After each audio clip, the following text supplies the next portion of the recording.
Antes de orar, eu queria quebrar esse protocolo e agradecer a Deus, em nome da família. Há 12 anos atrás, nós entramos aqui quebrados, eu, Mônica e Larissa. E Deus colocou um pai, e o Senhor foi o nosso pai naquele momento. Mais que pastor, foi um pai amigo, que nos deu uma reconstrução de caráter, de amizade, de respeito e valorização. E o Senhor é o grande presente. Nós não temos como presenteá-lo. Nós fomos presenteados. E a nossa expressão aqui é só muito obrigado pela sua vida, pela sua família, pelo ministério, por essa igreja. Obrigado, Deus. É só essa palavra que vem no nosso coração agora, diante da emoção. Obrigado pelo Senhor, que faz coisas tão extraordinárias nesse século. Continua levantando homens, mulheres, família, ministérios, para representá-lo de uma forma tão digna, tão verdadeira, que nos convence da sua existência, do seu poder, do seu amor, da sua graça. Obrigado por cada irmão que nessa manhã vem à frente de uma forma voluntária, amorosa, porque foram impactados pela visão ministerial do Senhor nesse lugar, através da vida do teu filho, que aqui tem sido um instrumento seu, pastor Valmir. Que o Senhor, ó Deus, possa abençoá-los conforme a sua vontade. Obrigado, Deus, pelo presente do Senhor aqui, essa vida que é importante, como filho, como pastor, como pai, como amigo. Que o Senhor conserve a sua vida por longos anos nessa terra. Sua saúde, suas competências e todos os seus familiares sejam pelo Senhor agraciados profundamente. Não é mérito, Deus, diante do Senhor, mas é mérito diante dos homens. Nós reconhecemos, ó Deus, o quanto eles têm feito isso e o quanto podemos, ó Deus, nesse momento orar, te pedindo essas bênçãos sobre a sua vida. No nome de Jesus, nós te agradecemos. Amém.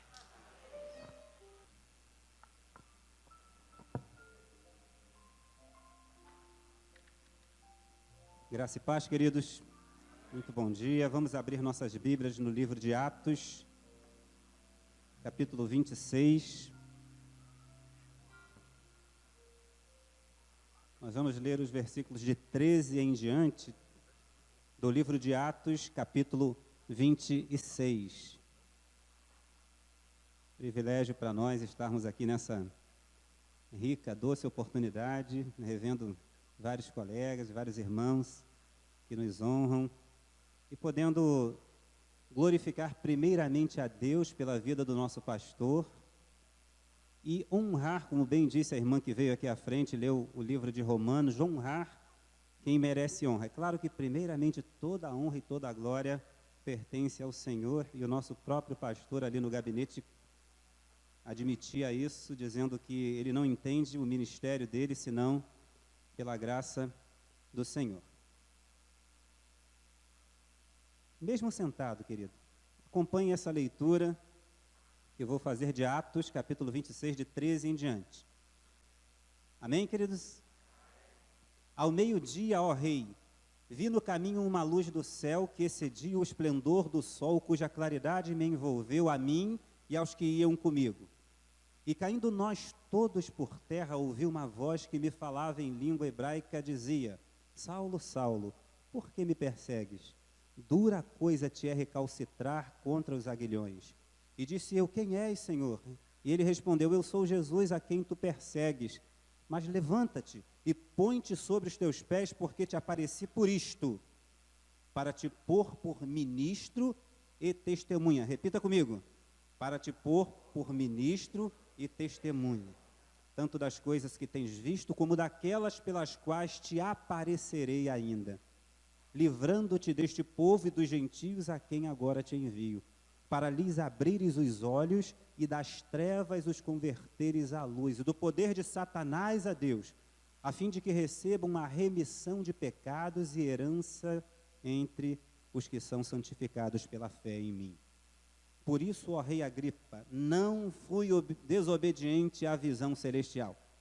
Não fui desobediente à visão celestial. Antes, anunciei primeiramente aos que estão em Damasco, em Jerusalém, e por toda a terra da Judéia e aos gentios, que se emendassem e se convertessem a Deus, fazendo obras dignas de arrependimento. Por causa disto, os judeus lançaram mão de mim e procuram matar-me, mas alcançando socorro de Deus.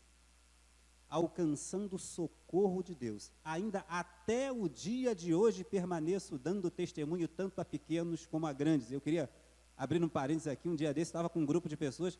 Vem cá, o pastor lá da PIB do Parque Anchieta ainda é o pastor Valmir Claudino? E quando eu li essa parte do texto, até o dia de hoje permaneço dando testemunho tanto a pequenos como a grandes, não dizendo nada mais do que os profetas e Moisés disseram que devia acontecer. Como eu falei, momento de glória a Deus, estamos glorificando a Deus por uma vida. Momentos também de honra a um homem, reconhecendo o quanto ele tem sido um espelho, e essa música ela fala também que há falhas sim, mas isso não anula a realidade, né, de que o Senhor é o Senhor da sua vida, que você faz refletir a glória de Deus, não muda o início, porque Deus escolheu o nosso pastor. Mas também eu quero tentar em breves palavras, né, dividir o meu sermão em dois momentos. Um momento de aprendizado. Qual o significado de um ministério duradouro? E aí, cabe uma observação. O atributo duradouro já é por si algo raro nos dias de hoje. Eu conheço poucos pastores com mais de 40 anos de ministério. Tem alguém aqui, por favor? 40 anos de ministério? Mas somente isso, faltaria algo de atributo a esse ministério. É duradouro e de qualidade. Duradouro e de qualidade. Não estou dizendo perfeito, mas de qualidade. Isso é muito precioso. Então, quero extrair desse texto, da vida de Paulo, nesse texto, algumas semelhanças com o ministério do pastor Valmir. E num segundo momento, eu quero glorificar a Deus, agradecer a Deus, porque é um culto de gratidão por 40 anos de ministério, então vamos tentar fazê-lo brevemente. Primeiramente, a marca do ministério de Paulo, creio que também a marca do ministério do pastor Valmir, que o fez e o faz duradouro e com qualidade, é a consciência de uma legítima experiência com Deus. A partir do versículo 13, Paulo está aqui, eu não quero contextualizar por conta do tempo, mas quero crer que os queridos conhecem, preso, né, e aí chega o rei Agripa, diante do qual ele pode se explicar dos motivos da sua acusação. E o que ele faz diante de uma autoridade? Ele conta o seu testemunho, ele conta a sua história de conversão. Ele diz, olha, alguns anos atrás, estima-se que nessa ocasião Paulo já tinha tido uma experiência com Deus há em torno de 30 anos, mas era como se ele revivenciasse esse momento a cada dia e a cada hora do seu ministério. Ministérios longos e duradouros, não somente ministérios pastorais, mas ministérios cristãos, duradouros, profícuos e de qualidade. São aqueles que trazem sempre à memória o momento da conversão, um momento marcante na história de qualquer pessoa. Aliás, é o momento mais especial na vida de qualquer ministro. Talvez por isso os seminários, não sei os pastores que aqui estão, e os concílios solicitem uma descrição de conversão, não é isso? Não sei se os outros pastores podem concordar comigo. Descreva o seu momento, a sua história de conversão. E num segundo momento, o seu chamado pastoral, o seu propósito. Creio que pastor Valmir teve uma experiência com Deus ainda cedo, não sei com quantos anos, pastor. Com 9 anos de idade, acho que foi na família, cultos familiares, não sei se especificamente. Em casa, exatamente, eu tinha ouvido alguma coisa nesse sentido. E certamente isso é um combustível que não se extingue, não se acaba e nutre o ministério. E pessoas, queridos, que iniciam ministérios e se afastam, e quem não conhece pastores que estão afastados, estão longe, não tiveram uma legítima experiência com Deus. Não passaram por uma transformação, por uma libertação, por uma cura. E vejam que no bojo da conversão de Paulo, ele foi privilegiado, porque tão logo ele se converteu, no momento em que ele vê aquele clarão, aquela luz, ele pergunta: quem és, Senhor? E ele ouve a voz de Jesus Cristo falando: olha, eu sou o Jesus a quem tu persegues. E no momento da conversão, para torná-la ainda mais marcante e inesquecível, e relevante para um histórico de um ministério longo e profícuo, dizem que Paulo teria tido um ministério menor que o do nosso pastor, em torno de 34, 36 anos entre a conversão e a sua decapitação, segundo alguns historiadores, na época do imperador Nero, teria tido em torno de 34 anos. Mas Deus queria marcar o início do ministério dele com algo profundo, e foi a conversão dele. Eu sei que nem todos nós passamos por uma conversão tão extraordinária, mas todas elas são sobrenaturais, porque tratam de um novo nascimento. Mas como se não bastasse a experiência do novo nascimento, Paulo recebeu a sua vocação ali. Eu te chamei, eu te convoquei, eu tenho um propósito específico para a tua vida. E, queridos, como isso ajuda na longevidade de um ministério e na qualidade. Quando nós sabemos a que viemos, sabemos o nosso propósito, o nosso objetivo, a finalidade, a nossa missão. São palavras que têm alguma nuance de significado, mas todas elas compreendem o que eu quero dizer. Você tem um motivo específico da sua existência. É claro que há motivos generalizados pelos quais cada um de nós somos salvos, né? E há algumas divergências teológicas. Alguns dizem que nós somos feitos. John Piper, em 2, pelo menos, dos seus livros, ele esclarece isso. Um, onde ele fala para pastores, né? Irmãos, nós não somos profissionais. Um livro gostoso, inclusive, de se ler. Eu ganhei esse livro em Recife e descobri que o próprio Seminário Betel, salvo engano, alguns aqui podem confirmar, utiliza-se desse livro, pelo menos nas turmas atuais. É isso mesmo? E nesse livro ele até usa uma frase seguinte, dizendo: olha, nós ministros não podemos confundir a nossa conversão a Deus como facilitadora para os nossos caprichos. Ela foi sim para a glória de Deus. E esse é o motivo de todos nós termos sido convertidos. John Piper fala isso também no outro livro chamado Alegrem-se os Povos. É um livro em que ele se dedica a dizer o motivo da nossa existência, da nossa conversão. Glória de Deus. Mas há outros teólogos, por exemplo, Ed Léo, ele diz que nós nascemos para viver em comunhão. Na verdade, acabam sendo complementares isso. Há motivos gerais pelos quais cada um de nós foi chamado por Deus. Mas há motivos específicos. Deus chamou você especificamente para algo. E Deus fez questão de dizer para Paulo: eu te chamei, eu tenho um ministério, eu tenho algo especial para ti. E ficou muito claro para Paulo isso. E eu não sei, pastor, em que momento de sua história ficou claro isso. O motivo pelo qual Deus chamou. Alguns de nós resistimos por muito tempo em ouvir a voz nítida, muitas vezes, de Deus, né? Eu, por exemplo, eu lembro que quando eu comecei a namorar com minha esposa, estava no seminário ali, fui para o seminário, e não, fica tranquila que eu não quero ser pastor, né? Não sei se alguns pastores tiveram essa mesma situação que eu aqui. Eu estou no seminário, mas não quero ser pastor. Mas existe um momento em que se torna inexcusável, indiscutível, inegável a vocação que nós temos. E quando nós descobrimos isso, a gente segue em frente, a gente ganha mais uma vez renova aquele combustível. E aí eu pergunto, trazendo também para a congregação, para que Deus te chamou especificamente? Qual é a sua vocação? Qual o seu ministério? Você tem ouvido aquilo que Deus tem dito: eu quero você nisso ou você naquilo? Como isso nos dá resistência ao tempo e às dificuldades para que prevaleçamos, perseveremos e nos mantenhamos no ministério? Eu quero crer que isso é o motivo pelo qual o pastor dura tanto tempo. Ele sabe, e houve um dia em especial, talvez tenha havido um processo, mas houve um marco, um divisor de águas, primeiro de sua conversão e segundo da sua vocação. Talvez ele fale alguma coisa sobre isso. Mas, queridos, avançando aqui por conta do tempo, é rico saber que o ministério para o qual Paulo foi chamado, pastor Valmir foi chamado, foi para exercê-lo por meio do testemunho. Por meio do testemunho. Veja o que a Bíblia fala lá, quando Deus fala para Paulo. Eu fico até analisando esse texto, fiquei pensando o seguinte: Paulo, o histórico judaico que ele tinha, criado aos pés de Gamaliel, não é?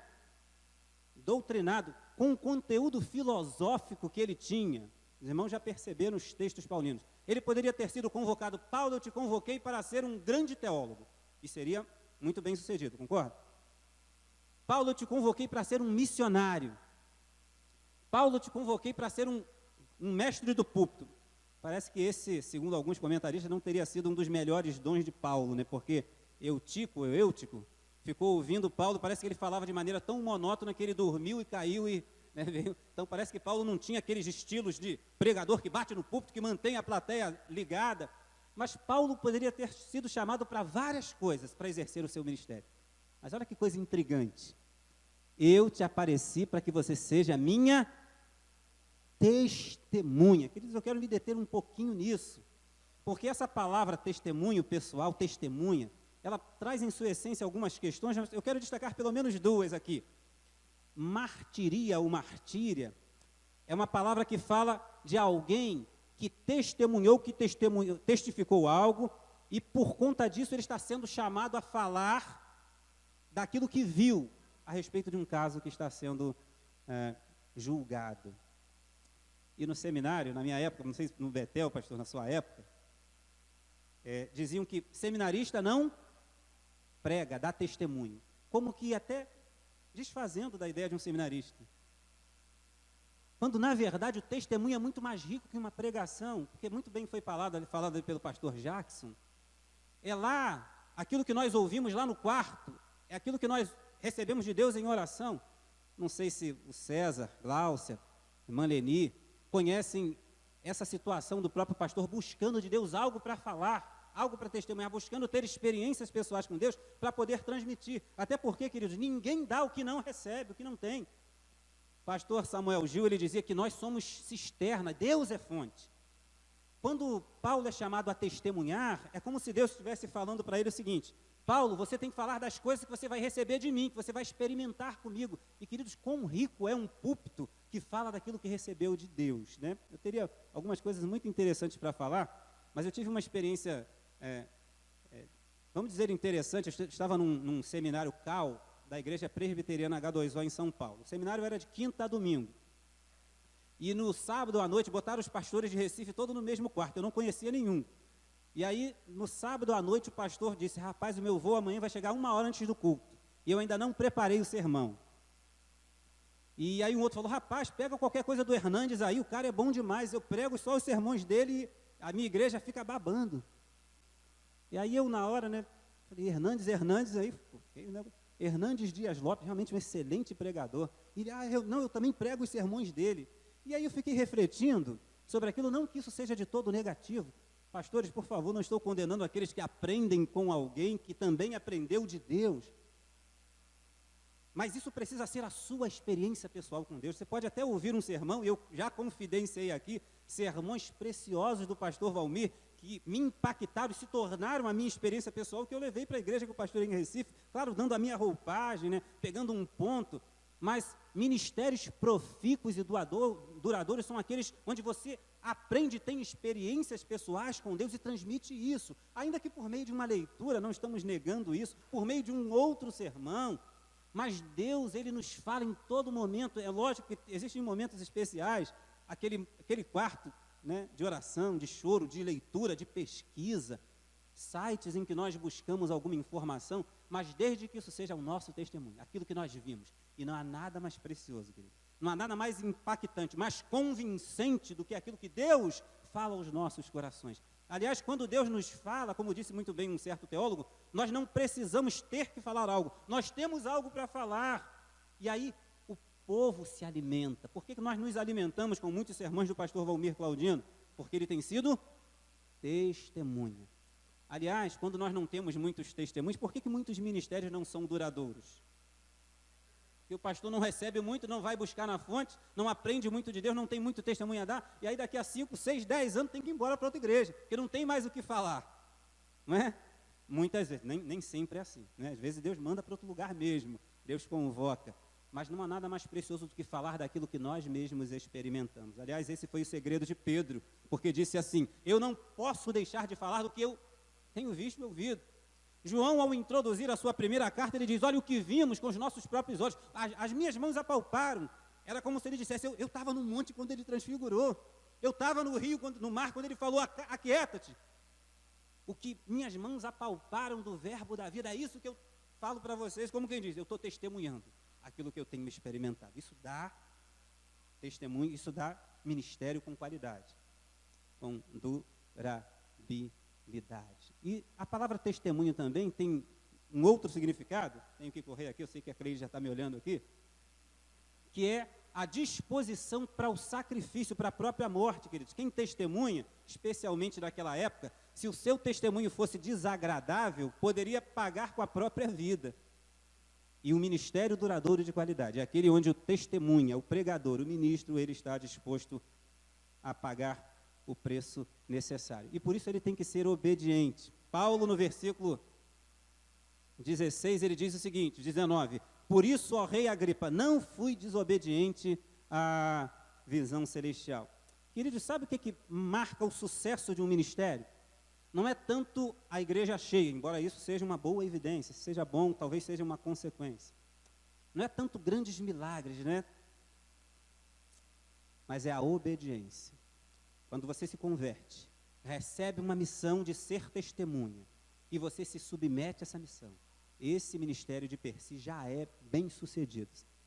Se nós fôssemos ver o sucesso de um ministério pelo número de pessoas que ouvem a voz, a profecia, a palavra, Jeremias seria um fracassado. Os profetas, de maneira geral, que falaram, e o povo não estou nem aí, ninguém liga, eles não teriam tido um ministério substancial e de qualidade, mas eles o tiveram porque foram obedientes à voz de Deus. E cá entre nós, pastores e líderes, e servos de maneira geral, há uma tendência natural de querermos ser desobedientes àquilo que Deus traz para nós, até por conta das consequências que nós sabemos, do preço que temos que pagar.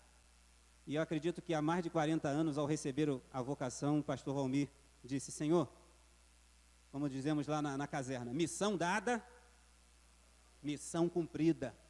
Paulo disse exatamente isso, eu não fui desobediente, por isso ele continua perseverante.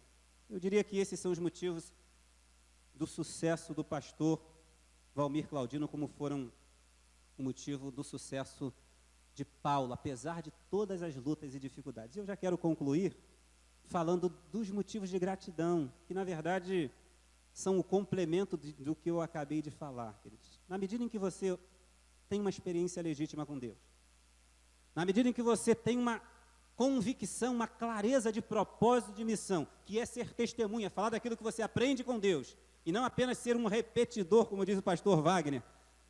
Somos não púlpitos que são papagaios, que são repetidores de outras pregações e daquilo que os outros têm vivenciado. Aliás, só fechando esse ponto, a questão do testemunho, esses dias eu passei por aquilo que eu ouvi muitas pessoas falarem. Estava na Brasil, daqui a pouquinho, só eu que sou meio desatento, nenhum carro atrás de mim e o pessoal dando ré.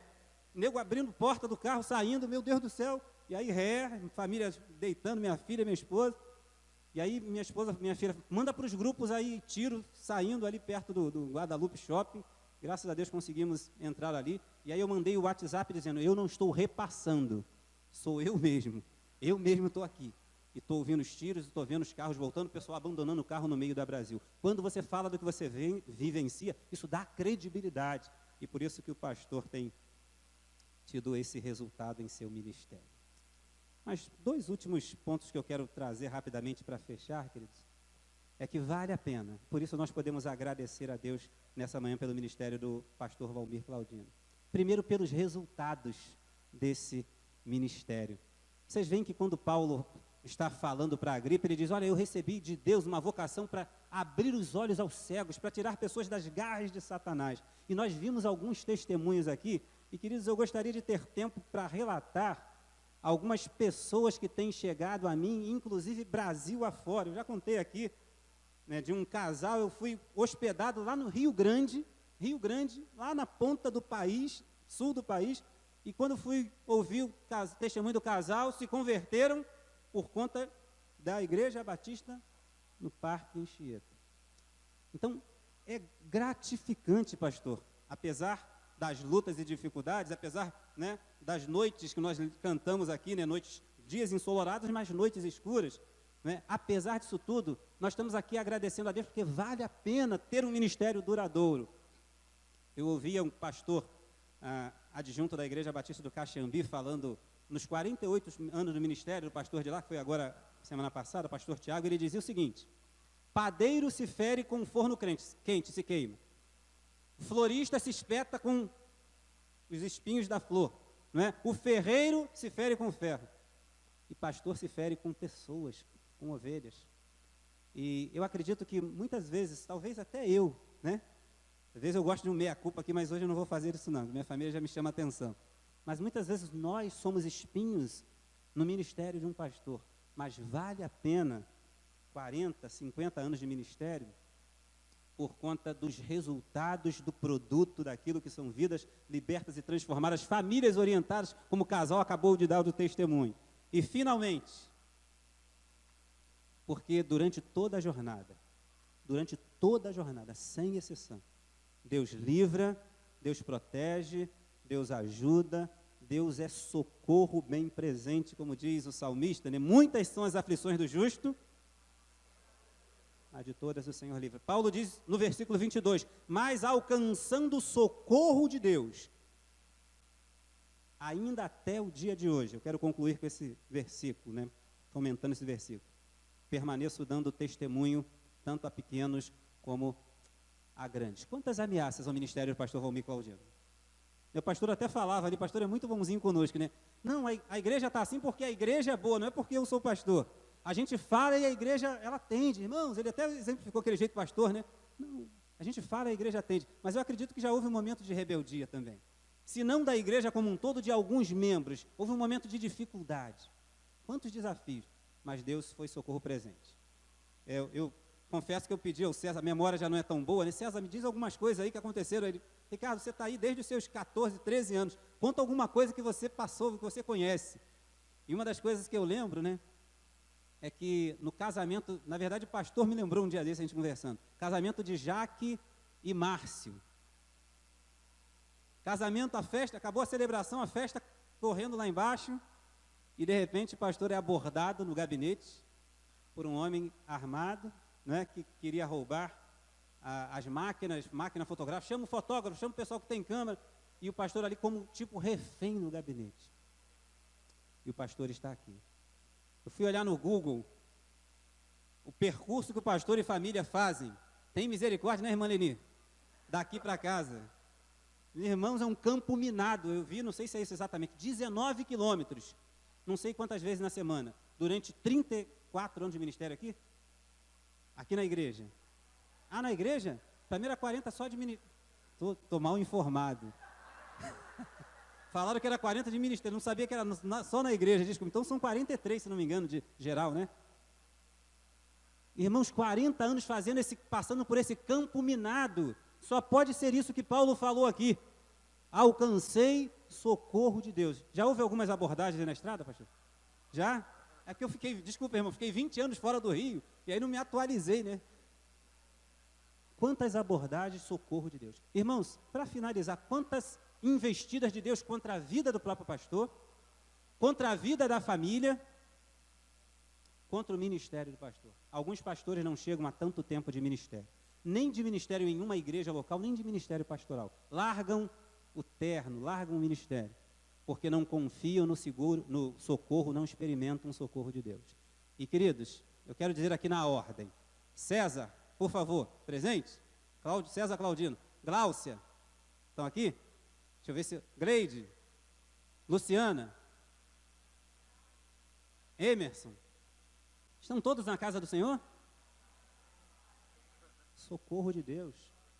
Irmãos, uma coisa que tem acontecido muito durante a vida dos ministros, ontem, por coincidência, mais uma historinha mais rápida, estava numa loja, né, o pastor tem falado, leve a esperança, e na loja eu, minha esposa e minha filha, aí o rapaz percebeu alguma coisa diferente na nossa família, porque eu sou evangélico, daqui a pouquinho, resumindo a história, ali foi não foi uma compra, foi um momento de ministração, e para nossa surpresa, o que ele era? Filho de pastor. Estive em Manaus por 2 vezes, em 2014, a última vez que estive em Manaus, morando lá, um filho de um pastor se jogou do 22º andar. Famílias atacadas e destruídas. Ministérios que não sobrevivem, não porque não haja o socorro de Deus nesses ministérios, mas nós cremos que no ministério de Paulo, que passou por poucas e boas, não é? Prisões, mordido por víbora, tempestades, açoitado, foi espancado até desmaiar, mas ele sobreviveu, ele perseverou. Por isso ele disse: até o dia de hoje permaneço dando testemunho, tanto a pequenos como a grandes. E é isso que o pastor tem vivenciado até hoje. Certamente já falou muito de Jesus para soldados e para coronéis. Certamente já entraram muitas pessoas aqui de comunidades ao redor do Parque Anchieta. E quantos doutores, quantos médicos, quantos empresários, 40 anos, dando testemunhos tanto a pequenos como a grandes. Isso por conta de um Deus que socorre, de um Deus que cuida, de um Deus que blinda, de um Deus que protege, de um Deus que prospera um ministério de 40 anos. Sabe, que Deus continue, pastor, né? Como eu falei, alguns ainda perguntam, o pastor ainda está lá?